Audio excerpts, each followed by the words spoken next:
La joggeuse disparue il y a 2 semaines avait en fait passé la nuit chez sa grand-mère. La procureure n'a pas précisé si cette dernière était chez elle à ce moment-là. Même si de grosses zones d'ombre persistent, son emploi du temps se précise.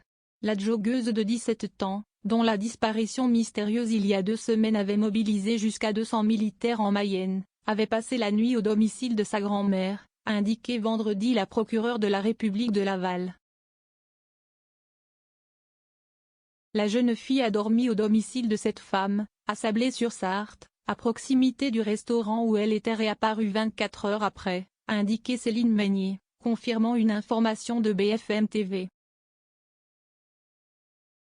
La procureure n'a cependant pas précisé si la grand-mère était également chez elle pendant la nuit.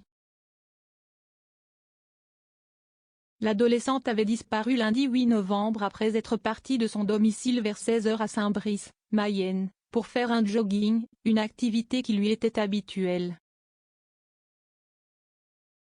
Parti à sa recherche, son père avait découvert sur le bord de la route certains effets personnels de sa fille, abandonnée. La disparition de l'ado avait été signalée le soir même à 18h40 à la gendarmerie par ses parents. La jeune fugueuse avait menti et elle était réapparue saine et sauve le lendemain aux alentours de 20 h dans une enseigne de restauration rapide de Sablé-sur-Sarthe, à environ 10 km du lieu de sa disparition. Entendue par les enquêteurs après une brève hospitalisation, la jeune joggeuse a finalement reconnu avoir menti et avoir fugué à pied jusqu'à Sablé-sur-Sarthe, pour une raison toujours inconnue, puis inventé un scénario d'enlèvement. Une enquête pour enlèvement et séquestration avait été ouverte.